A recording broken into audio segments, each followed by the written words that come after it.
आज की वीडियो में हम बात करेंगे कि त्रिक भाव के स्वामी यदि केंद्र या त्रिकोण भाव में उच्च के होकर यानी एक्सॉल्टेड होकर प्लेस्ड हो तो उसके क्या प्रभाव होते हैं।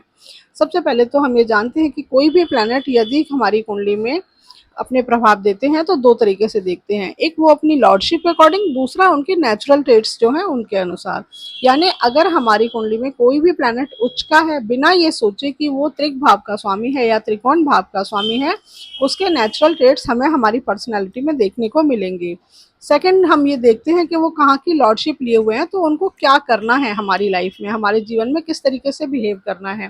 जैसे हमने यदि कहा कि सन अगर हमारी कुंडली में उच्च के होंगे तो सन के जो ट्रेड्स हैं, नेचुरल ट्रेड्स, वो हमें हमारी पर्सनैलिटी में मिलेंगे। उच्च के या नीच के होने से किस तरीके से होगा?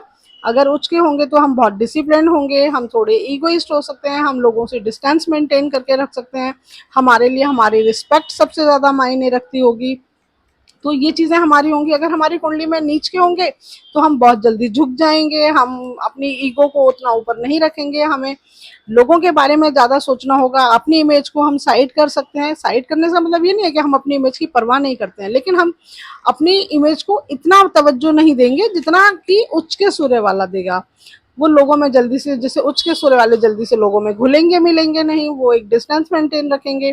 इसी तरीके से अगर हम मरकरी की बात करें तो मरकरी हम जानते हैं कि नॉलेज का प्लैनेट माना जाता है, वो नॉलेज गेन करना चाहता है। जैसे जुपिटर है वो नॉलेज बांटना चाहते हैं, देना चाहते हैं, लेकिन मरकरी नॉलेज लेना चाहता है। अगर किसी की कुंडली में मरकरी एक्सॉल्टेड होगा यानी उच्च का होगा तो वो व्यक्ति दुनिया जहाँ की हर चीज सीखना चाहेगा, उसको लगेगा कि मुझे ये भी आना चाहिए, मुझे ये भी आना चाहिए, ऐसी कोई चीज ना हो जो मुझे पता ना हो, जो मैं जानता ना हो। ये उसके नेचुरल ट्रेड्स हैं। तो ये चीजें रहेंगी किसी भी कोई भी प्लैनेट हमारी कुंडली में उच्च का है। अब हम बात करते हैं कि यदि वो त्रिक भाव का स्वामी है तो उसके प्रभाव को हमें कैसे समझना है। हमें जानते हैं कि त्रिक भाव के स्वामी में, जिनमें हम 6, 8, 12 भाव को लेते हैं, तो छठे भाव के स्वामी का काम है हमारी लाइफ में स्ट्रगल देना, हमारी लाइफ में एफर्ट्स ज्यादा डालना, मेहनत ज्यादा डालना, कंपटीशन देना।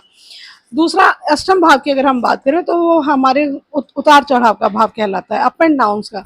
यानी एर्थ लॉर्ड यदि हमारी कुंडली में उच्च के होंगे तो कहीं ना कहीं हमारी लाइफ में उतार चढ़ाव बहुत ज्यादा होंगे, अप एंड डाउन हमें जीवन में ज्यादा फेस करने पड़ेंगे। इसी तरीके से 12th लॉर्ड हमारी कुंडली में उच्च के होंगे तो हमारी लाइफ में नुकसान हमें ज्यादा झेलने पड़ सकते हैं।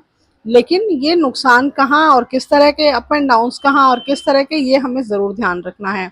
हमने ये कहा कि अगर जैसे एग्जाम्पल के तौर पर हम 6 हाउस की बात करें, अगर 6 लॉर्ड हमने कहा कि हमारे 10th हाउस में जाकर उच्च के हो गए हैं, तो हम ये कहेंगे कि वो हमारे करियर वाले भाव में, क्योंकि कोई भी प्लैनेट अपने जो भी प्रभाव देगा वो वही देगा जहां वो प्लेस्ड है, उसी हाउस की उसे वो बिली है, तो वहीं पर उसे अपने रिजल्ट सबसे ज्यादा देने हैं।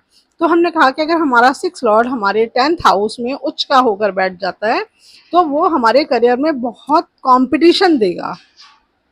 लेकिन अब हम ये कहें कि ये कंपटीशन अच्छा है या बुरा है, हमारे लिए फेवरेबल है कि फेवरेबल नहीं है, ये इस चीज पर डिसाइड करेगा कि जिस भी हाउस में वो प्लैनेट गया है वहां की लॉर्ड की स्थिति क्या है।